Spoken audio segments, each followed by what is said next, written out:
जय Hind dear student and friends. आज हम कक्षा 8 के विषय हमारी दुनिया अर्थात ज्योग्राफी के अंदर में जाता है हमारी दुनिया, उसी का चैप्टर नंबर 1 को पढ़ेंगे।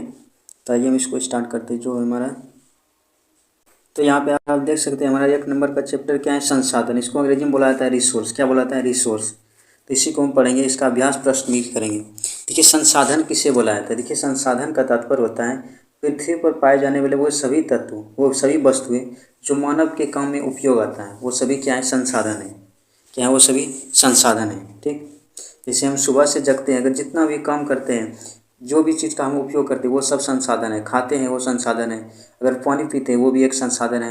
हम गाड़ी पे बैठ के कहीं जाते हैं वो भी संसाधन है। जैसे हम मोबाइल पे अभी अब जो हमारा वीडियो देखते हैं तो ये भी क्या, मोबाइल भी एक संसाधन हो गया। और हम आपको पढ़ा रहे थे, हम भी क्या हो गए? एक संसाधन हो गए। तो मेरा मतलब है जितना भी इसमें पाया जाता है, जो भी मनुष्य के काम उपयोगी होता है, ये सभी वस्तुएं क्या हैं? ये सभी रिसोर्सेज हैं। क्या है? संसाधन है। इसी को हम पढ़ेंगे आज। आप यहाँ पे देख सकते हैं, यहाँ भी मेंशन किया हुआ है, मानव की आवश्यकताओं को पूरा करने वाले सभी जीव जंतुएं, वस्तुएं एवं पदार्थ संसाधन कहे जाते हैं। जैसे देखिए भूमि हो गया, जल हो गया, मिट्टी हो गया, विद्यालय हो गया, भवन, पंचायत भवन, खनिज पदार्थ, उसके बाद खेत हो गया, तालाब हो गया, इत्यादि सभी से ये सभी क्या, इत्यादि सभी क्या है? ये सभी संसाधन है। ठीक है। अब आपको समझ में आ गया संसाधन किसे कहते हैं। देखिए इस अध्याय में जितना भी इम्पोर्टेंट टॉपिक रहेगा हम सब उसको क्लियर करेंगे। इसमें इसमें नेक्स्ट है हमारा संसाधन के प्रकार, टाइप्स ऑफ रिसोर्सेज। तो इसको हम पढ़ेंगे। तो ये रहा हमारा सब। ये क्या है? यहाँ पे देखिए संसाधन है। देखिए संसाधन का मुख्यतः 3 प्रकार होता है। कितना प्रकार का होता है? 3 प्रकार का। 1 नंबर में क्या है? 1 नंबर को पहला नंबर है हमारा प्राकृतिक संसाधन। क्या है? प्राकृतिक संसाधन। उसके बाद 2 नंबर में है मानव संसाधन। ठीक। उसके बाद है मानव कृत संसाधन, अर्थात मानव द्वारा जो बनाया गया संसाधन उसी को मानव कृत संसाधन हो गया। अब देखिए इसमें प्राकृतिक संसाधन में क्या होता है? जो मानव द्वारा निर्मित नहीं हो, प्रकृति द्वारा निर्मित हो। जैसे मिट्टी हो गया, उसके भूमि हो गया, मिट्टी हो गया, जल हो गया, ये सभी क्या है? ये प्राकृतिक संसाधन है। उसके बाद मानव संसाधन में माना जाता है। जैसे हम सब क्या है? हम सब भी एक संसाधन है। जैसे हम सब किसी भी चीज़ को, जैसे कोई लकड़ी से हम कोई भी सामान बनाते हैं तो हम उसके थ्रू हम जो बनाते हैं तो क्या है? मानव भी एक संसाधन हो गया, क्योंकि मानव ने उसको बनाया तो मानव भी एक क्या हो गया? संसाधन हो गया। जैसे हम आपको पढ़ा रहे हैं तो हम भी आपके लिए क्या हो गया? हम भी संसाधन हो गए। ऑनलाइन आप देख रहे हैं हमको। तो उसके बाद देखिए मानव हो गया। उसके बाद मानवकृत मतलब मानव द्वारा जो बनाया गया, जैसे मकान हो गया, कार्यालय हो गया, हवाई अड्डा, ये सब क्या हो गया? मानवकृत संसाधन। अब देखिए ये प्राकृतिक संसाधन का 5 प्रकार है। कितना प्रकार है? 5 प्रकार है। देखिए विकास एवं उपयोग के दृष्टि से, उसके बाद उत्पत्ति के आधार पर, उसके बाद उपलब्धता के आधार पर, उसके बाद वितरण के आधार पर, उसके बाद स्वामित्व के आधार पर। तो प्राकृतिक संसाधन को 5 भागों में विभक्त किया गया है। कितने भागों में विभक्त किया है? 5 भागों में। इसी को हम पढ़ेंगे आज। तो आइए हम स्टार्ट करते हैं इसको। देखिए यहाँ पे लिखा है संसाधन मुख्यतः 3 प्रकार के होते हैं। पहला क्या होता है? प्राकृतिक संसाधन, मानव संसाधन, उससे मानव निर्मित संसाधन। अब पढ़ेंगे। देखिए किसको पढ़ेंगे? प्राकृतिक संसाधन। किसको पढ़ेंगे? प्राकृतिक संसाधन को हम बताए संसाधन मुख्यतः 3 प्रकार के होते हैं ऊपर में। तो पहला में होता है प्राकृतिक संसाधन, इसको इंग्लिश में बोलाता है नेचुरल रिसोर्सेज। देखिए प्रकृति में पाए जाने वाले वे सभी जीव जंतुएं, वस्तुएं एवं पदार्थ प्राकृतिक संसाधन कहलाते हैं। जैसे भूमि हो गया, पर्वत, पठार, मैदान, समुद्र, नदी, पेड़ पौधे, जीव जंतु, लोहे, कोयला इत्यादि, ये सब कभी क्या सही? ये प्राकृतिक संसाधन, इससे कोई किसी ने बनाया नहीं, प्रकृति द्वारा बना हुआ है। तो 1 नंबर हो गया, ये 1 हो गया और 2 है। तो दूसरा क्या है हमारा? दूसरा नंबर, ये क्वेश्चन सही समझ में, मानव संसाधन, इसको बोलता है ह्यूमन रिसोर्सेज। क्या बोलता है अंग्रेजी में इसको? Human resources. मानव ही संसाधनों का खोज करता है, इसलिए मानव क्या है? मानव संसाधन है। जैसे कहीं पे पृथ्वी के अंदर में कोयला निकलता है, उसका उत्खनन कौन करता है? तो मानव करता है, इसको मानव संसाधन कहेंगे। निर्माण उपयोग करता है, अतः मानव भी एक संसाधन है। इसमें संसाधन होगा, यहाँ पे गलत लिखा गया है, संसाधन है। जैसे हो गया शिक्षक हो गया, बढ़ई हो गया, राजमिस्त्री हो गया, अभियंता और श्रमिक, ये सब क्या है? ये मानव होता है। जो मानव भी एक संसाधन है। देखिए आप सभी एक क्लास 8 में पढ़ रहे हैं, जब आप 10वें में जाइएगा तो उसमें एक है संसाधन, उसमें भी चैप्टर है, उसमें एक क्वेश्चन आता है संसाधन बनते नहीं होते हैं। ये किसका कथन है? किस वैज्ञानिक का कथन है? तो ये जिम्बरमैन वैज्ञानिक का कथन है। क्या नाम है उसका? जिम्बरमैन। उसने कहा था संसाधन बनते नहीं होते हैं। ये ध्यान में रखिएगा, आपको 10वां में काम देगा। अब नेक्स्ट देखिए 3 नंबर में मानव निर्मित संसाधन, अर्थात मानव द्वारा जो बनाया जाता है, इसको बोलता है मैन मेड रिसोर्सेज। अब देखिए क्या, जैसे मानव अपने श्रम से, मतलब अपना जो काम करने से कम करने से प्राकृतिक संसाधन का उपयोग करके एक नए वस्तु का निर्माण करते हैं। जैसे प्राकृतिक संसाधन पत्थर हो गया, अगर पत्थर से रोड बनता है तो क्या हो, मानव निर्मित हो गया रोड, क्या हो, मानव निर्मित संसाधन हो गया। जैसे नए वस्तु का निर्माण करता है तो वो क्या हुआ, मानव निर्मित संसाधन कराता है। जैसे देखिए मकान हो गया, भवन हो गया, सड़क हो गया, रेल में जो लोहा से पटरी बनता है वो क्या हुआ, वो लोहा भी क्या है, प्राकृतिक संसाधन, लेकिन मानव उसको क्या किया, उसको दूसरा रूप दे दिया है, जिसके तहत वो क्या हो गया, वो हो गया मानव संसाधन, क्योंकि मानव द्वारा बना गया। गाड़ी लोहा से बनता है, हवाई जहाज हो गया, मोटर बाइक हो गया, सब इत्यादि सभी, इससे क्या क्या होता है, मानव संसाधन होता है, सॉरी मानव निर्मित संसाधन होता है, अर्थात मानव उसको बनाया जाता है। तो आपको समझ में आएगा मानव निर्मित संसाधन क्या होता है। अब नेक्स्ट हम देखेंगे विकास एवं उपयोग के आधार पर। तो संसाधन कितने प्रकार का होता है, 2 प्रकार का होता है। देखिए कौन कौन सा होता है, तो ऊपर में मेंशन किए थे, अब यहाँ पे बता देते हैं। विकास के आधार पर कितना 2 होता है। देखिए सम क्या होता है, एक वास्तविक संसाधन क्या बोलता है, इसको अंग्रेजी में बोलता है एक्चुअल रिसोर्सेज। देखिए ऐसे संसाधन जिसकी जिसकी कुल मात्रा वर्तमान समय में हमें ज्ञात होती हैं तो उसका उपयोग किया जा रहा होता है। जैसे कि ज्ञात होता है, जैसे कि झारखंड का कोयला क्या है, ये वास्तविक संसाधन है, क्योंकि इसमें कोई भी आवासी नहीं है, वास्तविक संसाधन उसका उपयोग हो रहा है। उसके बाद अब्रक, इसमें कोयला हो गया, इसको अब्रक लिखा है, क्या लिखा है, अब्रक होगा, यहाँ पे ये गलती लिखा गया, अब्रक। उसके बाद मध्य प्रदेश का मैग्नीज, ये सब क्या हो गया, ये सब जो है वास्तविक संसाधन, मतलब कोई आभास नहीं, वास्तविक मतलब जो एक्चुअल जो चीज़ है उसका मतलब कोई आभास नहीं, कोई अनुमानित नहीं, एकदम रियल में होना चाहिए, उसको क्या बोलेंगे, वास्तविक संसाधन। उसके बाद नेक्स्ट आता है संभाव मतलब एक अनुमान लगाया जाता है कि वहाँ भी किसी भी चीज़ का उत्पादन होगा, तो इसको बोला जाता है क्या, संभाव्य संसाधन। देखिए ऐसे संसाधन जिसकी कुल मात्रा हमें ज्ञात नहीं होती हैं, लेकिन एक अनुमान होता है, उसको क्या बोलते हैं, मतलब अनुमान के आधार पर जो माना जाता है। जैसे कोई भी भारत के, जैसे बोले जम्मू कश्मीर में सोने निकलने की संभावना है, उसको बोला जाता है संभाव्य संसाधन। इसका कोई लिमिट नहीं कि निकलेगा नहीं, इसको क्या बोलता है, संभाव्य संसाधन होता है। वर्तमान समय में इसका कोई भी उपयोग नहीं है, क्या है, उसका कोई भी उपयोग नहीं हो रहा है, लेकिन भविष्य में हमें इन संसाधनों का उपयोग करने की संभावना होता है। इसे क्या बोलता है, इसको संभाव्य संसाधन। जैसे देखिए केरल का थोरियम, उसके बाद लद्दाख का यूरेनियम, तो इसमें लद्दाख लिखा है, यहाँ पे लद्दाख यहाँ पे लिखा है, क्या लिखा है, लद्दाख का यूरेनियम, ये सब क्या है, ये सब संभाव्य है, किसको उपयोग में लाया जा सकता है, इसको बोलता है संभाव्य संसाधन, पोटेंशियल रिसोर्सेज। अब देखिए नेक्स्ट टॉपिक हमारा उत्पत्ति के आधार पर, उत्पत्ति के अधिकार पर संसाधन कितना होता है, 2। एक होता है जैव संसाधन, एक होता है अजैव संसाधन। देखिए ये नाम से ही सुना रहा है, जैव संसाधन अर्थात इसको बायोटिक रिसोर्सेज, मतलब जिसमें जीवन हो, वे सभी जीवित संसाधन जैव संसाधन कहलाते हैं। क्या कहलाता है, जो जिसमें जान हो उसको बोलता है जैव संसाधन।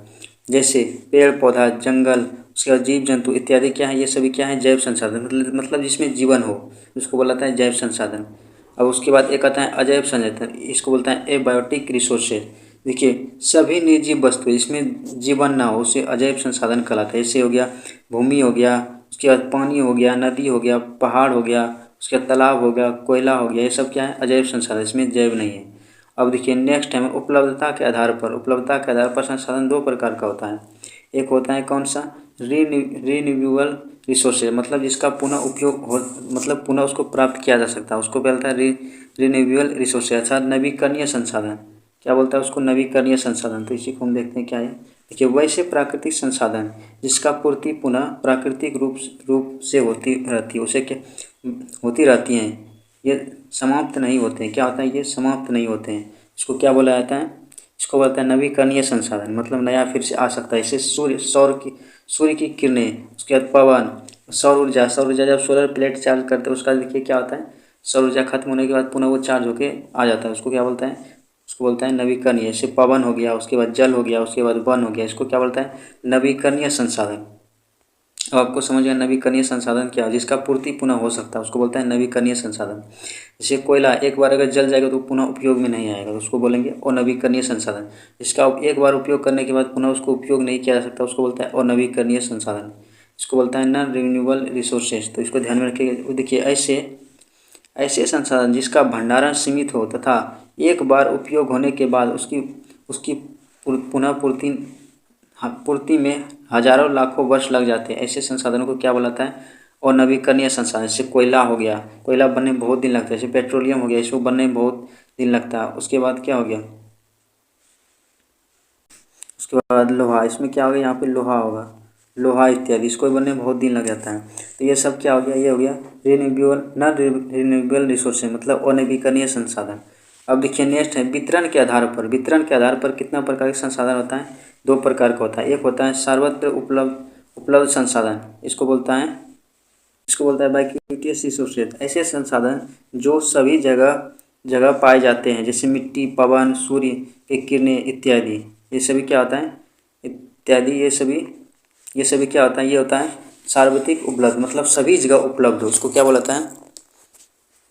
सर्वत्र उपलब्ध संसाधन। क्योंकि आप वायु देखिए, जहाँ पे जाइएगा वहाँ पे जाएगा, हवा रहेगा, उसके बाद मिट्टी भी रहेगा, उसके बाद क्या होगा? सूर्य की किरणें भी रहेगा। तो ये सभी क्या होता है? जहाँ पे सभी जगह उपलब्ध हो, उसको बोलता है सार्वत्रिक उपलब्ध संसाधन। अब नेक्स्ट देखिए अस्थायी संसाधन, लोकलाइज्ड संसाधन, लोकलाइज्ड रिसोर्सेज को क्या बोलता है? स्थानिक संसाधन, मतलब ऐसे संसाधन जो किसी निश्चित क्षेत्र में ही उपलब्ध हो, उसको क्या बोलता है? उसको बोलता है अस्थायी संसाधन। ऐसे संसाधन जो एक निश्चित स्थान पर ही पाए जाते हैं, उसको बोलता है, क्या बोलता है उसको? अस्थायी संसाधन। जैसे लोहा सभी जगह नहीं पाया, तांबा सभी जगह नहीं पाया था, यूरेनियम सभी जगह नहीं पाया था, पेट्रोलियम सभी जगह नहीं पाया था। इसीलिए इसको क्या बोलता है? स्थानिक संसाधन, मतलब किसी एक ही जगह पाया था, सभी जगह नहीं, किसी विशेष क्षेत्र में, उसको क्या बोलता है? स्थानिक संसाधन। तो आपको समझ में आ गया, संसाधन होगा यहाँ पे संसाधन। देखिए इसमें अगर कहीं गलत हो जाता है तो माफ़ कर दीजिएगा, इसमें टाइपिंग में हो जाता है गलत। उसके बाद नेक्स्ट है स्वामित्व के आधार पर। देखिए स्वामित्व के आधार पर, मतलब स्वामित्व के आधार पर इसको दो भागों में बांटा है। एक होता है निजी। निजी का मतलब तो आप समझते होंगे, निजी मतलब अपना। क्या होता है? अपना। निजी का मतलब क्या होता है? अपना। तो निजी संसाधन देखिए जैसे यहाँ पे लिखा हुआ है निजी संसाधन। स्वामित्व के आधार पर संसाधन में क्या होता है? पहले निजी संसाधन। ये क्या होता है? निजी संसाधन को बोलता है अंग्रेजी में प्राइवेट रिसोर्सेज। किसी भी व्यक्ति के स्वामित्व वाला संसाधन निजी संसाधन कहलाता है। क्या कहलाता है? निजी संसाधन कहलाता है। देखिए जैसे खेत हो गया, खेत किसी एक व्यक्ति को, उसके बाद तालाब हो गया, उसके बाद फसल हो गया, ये सभी क्या है? उसके बाद हो गया ये सभी क्या है? इत्यादि, ये सब क्या है? निजी संसाधन। मतलब एक किसी प्राइवेट आदमी का, मतलब एक व्यक्ति का वो सभी हो, उसका निजी संसाधन कहलाता है। अब आपको समझ गया? जैसे बोलता है निजी गाड़ी है मेरा, मतलब अपना है, किसी दूसरे का नहीं अस्तित्व, उससे दिया। उसके बाद राष्ट्रीय संसाधन को अंग्रेजी में क्या बोला जाता है? इसको बोलता है नेशनल रिसोर्सेज। क्या बोलता है? National resources. इसको ध्यान में रखिए। अब देखिए अपना होता है तो इसको बोलता है स्वामित्व, अपना होता है तो निजी संसाधन। लेकिन राष्ट्र का होता है, जब देश का होता है उसको बोलता है राष्ट्रीय संसाधन। अपना जो संसाधन उसको बोलता है निजी संसाधन, लेकिन राष्ट्र का, देश का होता है उसको बोलते हैं राष्ट्रीय संसाधन। ठीक, देखिए किसी राष्ट्र के अंदर, मतलब राष्ट्र मतलब देश, किसी देश या राष्ट्र के में पाए जाने वाले सभी संसाधन को राष्ट्रीय संसाधन कहलाते हैं। क्या कहलाता है? राष्ट्रीय संसाधन। जैसे किसी भी विशेष क्षेत्र में कोयला का उत्पादन हो रहा है, कहीं पे अगर सोना निकल रहा है, कहीं पेट्रोलियम निकल रहा है, तो वो किसी एक व्यक्ति का नहीं होता, वो राष्ट्र का संपत्ति हो जाता है। क्या होता है? सरकार का हो जाता है। इसीलिए उसको बोलता है राष्ट्रीय संसाधन। देखिए किसी देश के समुद्र तट से 19.2 किलोमीटर के अंदर पाए जाने वाले संसाधन, उसको कहता है राष्ट्रीय संसाधन। जैसे हम बता देते हैं, देखिए यहाँ पे आपको ये भारत दिख रहा है। भारत में देखिए इसके बगल में, जो भारत के बगल में ये समुंदर है, ये भारत के स्थलीय भाग, जो स्थल है, यहाँ से 19.2 किलोमीटर जितना भी दूर जाता है, ये सभी किसका हो जाता है? ये भारत सरकार का हो जाएगा, मतलब राष्ट्रीय संपत्ति हो जाएगा। किसका हो जाएगा? राष्ट्रीय संपत्ति। और उसके बाद इसमें राष्ट्रीय संपत्ति हो जाए, मतलब यहाँ पे अगर कोई पेट्रोलियम निकले या कोयला निकले, कोई भी चीज़ निकले, वो किसका? उस देश का हो जाएगा, जो जिसके देश के ये क्षेत्र के बगल में आता है, अर्थात भारत का हो जाएगा। उसी तरह इसके बाहर 200 किलोमीटर जो होता है, 200 किलोमीटर से बाहर जो होता है, उसको बोला जाता है इंटरनेशनल संपत्ति, मतलब विश्व का संपत्ति उसको बोला जाता है, किसी देश का नहीं, इंटरनेशनल हो जाता है, अंतर्राष्ट्रीय स्तर पर हो जाता है, मतलब पूरा वर्ल्ड का वो संपत्ति है। लेकिन 19 अर्थात 20 किलोमीटर लगभग तो किसका होता है? 20 किलोमीटर के अंदर में जो भी क्षेत्र आएगा वो राष्ट्रीय संपत्ति होता है, अर्थात भारत का हो जाएगा। तो आपको समझ में आएगा राष्ट्रीय संपत्ति। देखिए यहाँ पे बताया है किसी देश के समुद्र तट से, समुद्र तट कहाँ पर है? समुद्र के किनारे में पाया जाता है। 19.2 किलोमीटर के अंदर पाए जाने वाले संसाधन को राष्ट्रीय संसाधन कहलाते हैं। उसके बाद देखिए 19 पॉइंट यहाँ पे 19.2 किलोमीटर से 200 किलोमीटर तक के क्षेत्र को अपवर्तक क्षेत्र कहा जाता है। इसको सेज बुलाते हैं, विशेष आर्थिक जोन। SEZ, इसको सेज बुलाते हैं, विशेष आर्थिक जोन। तो इसके किसके कंट्रोल में रहता है? ये जिस देश के बगल में रहता है उसी देश का कंट्रोल रहता है। अर्थात आर्थिक क्षेत्र कहा जाता है जिसको राष्ट्रीय संसाधन ही माना जाता है। क्या बोलता है? जिस देश के बीच में, जैसे बताया भारत देश है यहाँ पे, इससे यहाँ पे 200 किलोमीटर 200 किलोमीटर से जितना भी इसका क्षेत्र है वो भारत सरकार होगा, लेकिन 200 किलोमीटर से जहाँ बाहर गए तो क्या हो जाएगा? इंटरनेशनल, मतलब अंतर्राष्ट्रीय संपत्ति। अब देखिए यहाँ पे मेंशन किया हुआ अंतर्राष्ट्रीय संपत्ति, इसको बोलता है इंटरनेशनल रिसोर्सेज। किसी भी समुद्र तट से 200 किलोमीटर से आगे वाला क्षेत्र क्या हो जाता है? खुला महासागरीय क्षेत्र है, जो अंतर्राष्ट्रीय संगठन क्या होता है? अंतर्राष्ट्रीय संसाधन होता है, उसको क्या बोलता है? अंतर्राष्ट्रीय संसाधन। मतलब वो वर्ल्ड का, विश्व का होता है संसाधन, वो किसी राष्ट्र का नहीं होता है, इसको बोलता है इंटरनेशनल। क्या बोलता है? इंटरनेशनल। ठीक, अब आपको समझ में गया राष्ट्रीय संसाधन। तो इसमें 3 संसाधन बताए। स्वामित्व के आधार पर जो था, एक था निजी स्वामित्व के आधार पर जो था, इसको कितने भागों में बांटा था? इसको बांटा 3 भागों में। पहले क्या था? निजी, मतलब अपना होगा तो निजी बोलेंगे, राष्ट्र का होगा तो राष्ट्रीय बोलेंगे, लेकिन राष्ट्र का नहीं होगा, अगर पूरा विश्व का हो तो उसको बोलेंगे अंतर्राष्ट्रीय संसाधन। तो देखिए यहाँ पे जो भी इम्पोर्टेंट था हम सभी को इसमें बता चुके हैं। अगर और भी कुछ और भी हम बताना चाहेंगे इसमें, और भी एक टॉपिक है तो उसको हम बताएंगे उसके बाद। देखिए ये हमारा लास्ट टॉपिक है यहाँ, प्राकृतिक संसाधनों का संरक्षण क्यों आवश्यक है। तो ये प्राकृतिक संसाधनों का संरक्षण इसलिए आवश्यक है क्योंकि प्राकृतिक संसाधन अगर एक बार जो खत्म हो जाएगा तो उसको होने में बहुत ही दिन लग जाता है, इसलिए उसको संरक्षण करने के लिए आवश्यक होता है।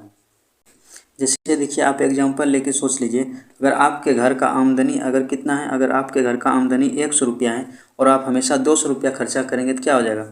तो इसमें क्या हो जाएगा? आप पे कर्जा बढ़ने लगेगा और क्या होगा? आपका जितना भी घर है, ज़मीन जगह सब बिक जाएगा। ऐसे में क्या हो जाएगा? बाद में आपको जीना बहुत ही मुश्किल हो जाएगा, आप कर्ज में डूब जाएंगे। इसीलिए कोई भी चीज़ का जितना भी पूर्ति हो सके, मतलब जितना भी पूर्ति हो सके उतना ही उसको खर्च करना चाहिए और उसे बचा के रखना चाहिए। नहीं तो आप ज़्यादा खर्च करने के बाद उसमें क्या होता है? उसका जो होता है खत्म होने का खतरा बढ़ जाता है। इसीलिए प्राकृतिक संसाधन में जैसे कौन सा हो गया? वन हो गया। उस वन एक क्या है? प्राकृतिक संसाधन है। वन को अगर जो बचाइएगा नहीं तो क्या होगा? पर्यावरण के लिए हानि हो जाएगा, हम लोग को ऑक्सीजन नहीं मिलने लगेगा। अब कोई भी जीव है जो विलुप्त प्रिय है, जो खत्म होने वाला जीव है, अगर उसको आप शिकार करके खत्म कर देंगे तो क्या हो जाएगा? वो प्रकृति के लिए खतरा हो जाएगा। तो इसलिए प्राकृतिक संसाधन जो होता है उसको संरक्षण करना बहुत ही ज़रूरी है, नहीं तो आगे जीवन में क्या होगा? बहुत ही कठिनाई हो सकता है। देखिए यहाँ पे ये मेंशन किया है, ये बता रहे हैं मनुष्य अपनी आवश्यकता को पूर्ति करने के लिए संसाधनों को अत्यधिक दोहन कर रहा है, मतलब उसको खत्म कर रहा है। इससे क्या हो जाएगा? जब अधिक खत्म हो जाएगा तो क्या होगा? उसका भंडारण खत्म हो जाएगा और कभी जब उसका उपयोग होगा तो उसके लिए मानव जीवन के लिए बहुत ही खतरा हो जाएगा, क्योंकि उसको फिर पूर्ति नहीं कर पाएगा। हमने इसमें और बोल रहा है, इसका अविवेकपूर्ण, मतलब अच्छा से होशियारी से अगर उपयोग नहीं इस्तेमाल तो क्या है? इससे क्या होता है? प्राकृतिक प्रदूषण भी क्या है? जैसे पेट्रोलियम क्या है? जब इसको हम गाड़ी में यूज़ करते हैं उससे क्या हो रहा है? धुआं निकलता है, और धुआं निकलने के बाद क्या होता है? वायु को प्रदूषित कर देता है। तो ये भी एक खतरा हो जाता है, अगर सही से उसका उपयोग नहीं कीजिए उसमें भी खतरा हो जाता है। अविवेकपूर्ण इस्तेमाल करने से प्रदूषित इस प्रकार प्रदूषित कर दिया है कि आज सीधे उपयोग के लायक नहीं रहा है, मतलब इतना उसका उपयोग कर लिए हैं तो क्या हो रहा है? इसका उपयोग के लायक नहीं रहा।